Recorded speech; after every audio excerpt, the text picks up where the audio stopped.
Different people, different perspectives. People who hadn't quite thought about or perceived their living environment in quite this way.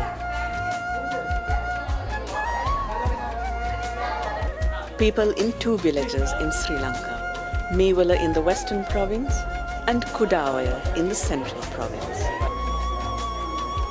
People gathered at meetings to map out the realities of their villages, both geographically and socially.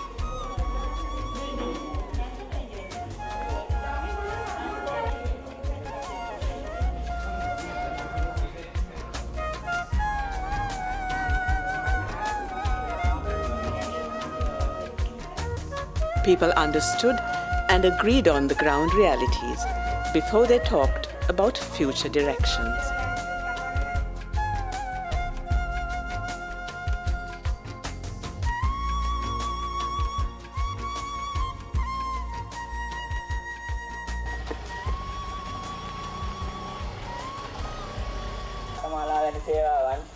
A loudspeaker on a three-wheeler, not an unusual sight in Sri Lanka.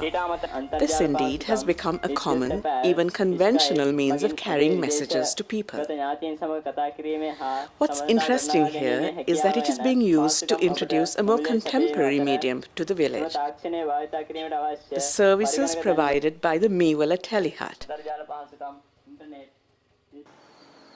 which is located at the Mewala temple.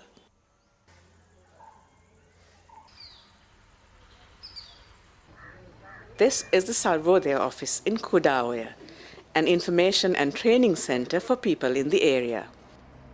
It also houses the village Telehut. The Telehuts are the center of the two virtual villages of Mewala and Kudawaya, set up by Sarvodaya with support from IDRC Canada.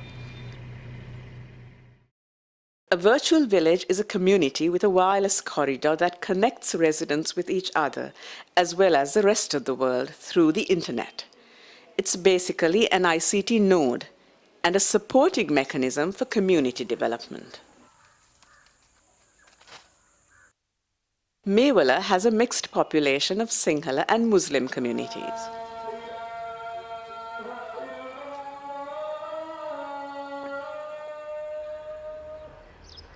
While Kudawaya comprises people from Tamil, Sinhala and Muslim communities.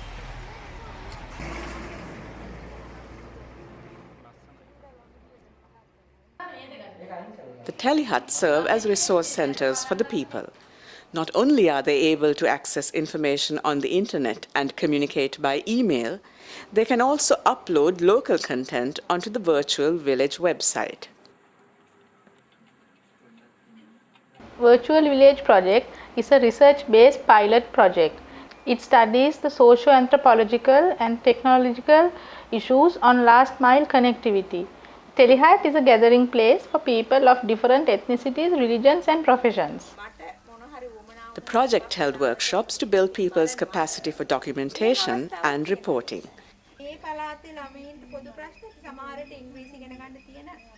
People discussed topics ranging from the value of local knowledge to the impact of media on society.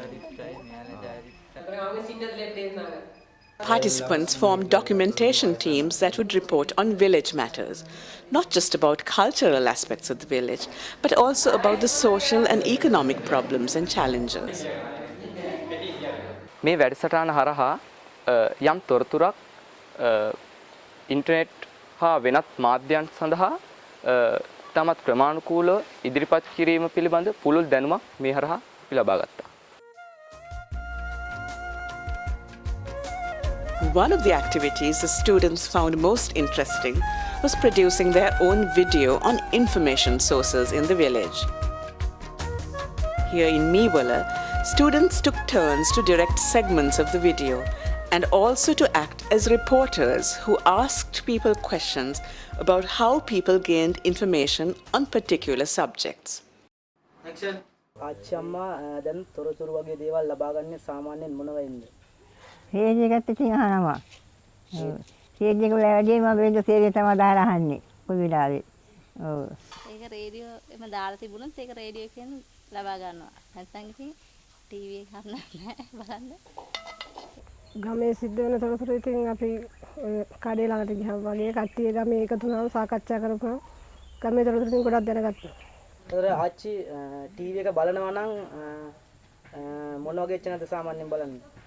මම බලනවා කෝපි කඩේ අටපට්ටම ඒවා තමයි ඉතින් බලන්නේ. ඔව්. දැන් නන්ද කිව්වා අපිට සිරස සන්නහණි වගේ දේවල් බලනවා කියලා. ඒවා සේරම පෞද්ගලික මාධ්‍ය. ඇයි රජයේ මාධ්‍ය වලට වඩා පෞද්ගලික මාධ්‍ය ප්‍රිය කරන්නේ?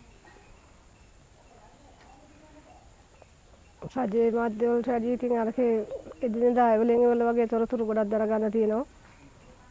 ඒ නිසා ඉතින් ඒවා බලනවා. අපිට වීඩියෝ ගැන මූලික දැනුමක් ලබා දුන්නා.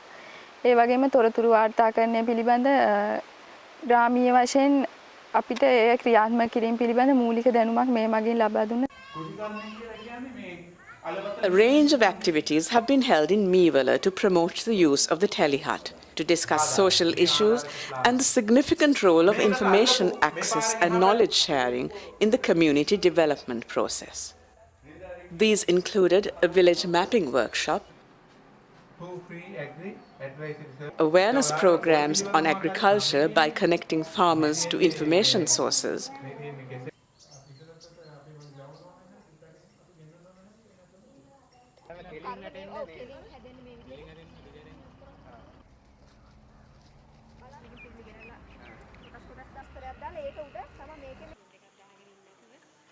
two studies on the technological and socio-anthropological aspects of this virtual village initiative are being carried out.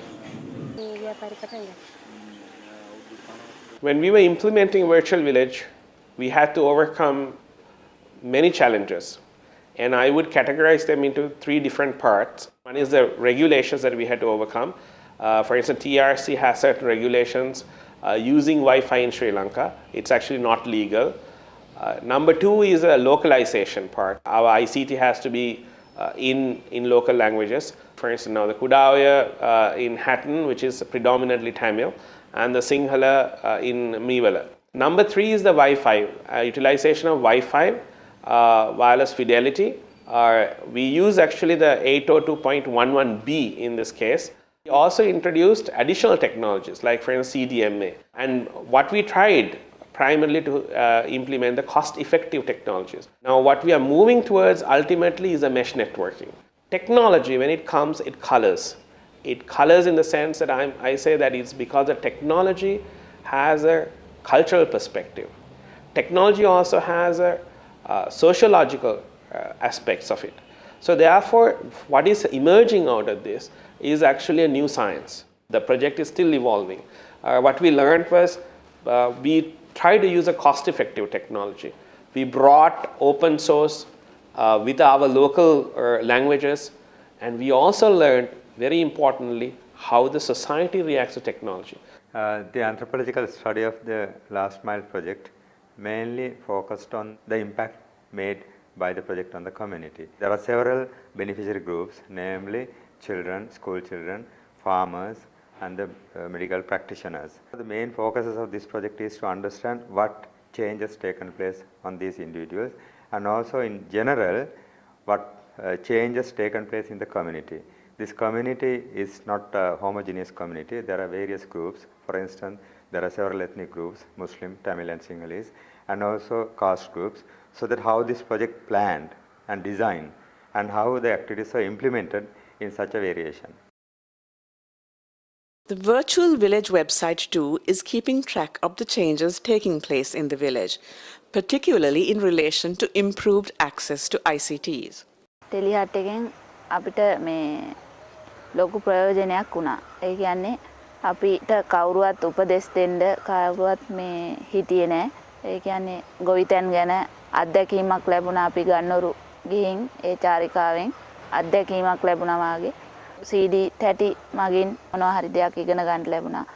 අපේ ළමයින්ට කම්පියුටර් පුහුණුව ලබා ගන්න පුළුවන්. අන්නම් ඉතින් ගොවිතැන් වලට තමයි මේ ලොකු උදව්වක් උනේ. කම්පියුටර් පන්ති වලින් සාමාන්‍ය ජනතාව එක්කම ළමයින්ට සෑහෙන ප්‍රයෝජනයක් වුණයි කියලා මම අවංකව කියන්න කැමතියි. This webpage on the traditional but dying mat weaving cottage industry in the village was produced by one of the Telehut's documentation groups. අපි තොරතුරු කවෙන් ඉදිරිපත් කිරීමක් කළා. ඒක අපි කරේ අපේ දැනුම දියුණු කිරීම ගැනීම සඳහා වගේම අනිත් අයටත් දැනුම බෙදා දීම සඳහා. Here in Kuda Oya too, students have come up with many ideas for reports to be included on the website. They range from the extraordinary contribution the school is making to the community, despite limited resources, to how people in the village like to spend their free time. The next step will be the production of a 10-minute video based on one of the reports, and it is the students who will choose which one it will be.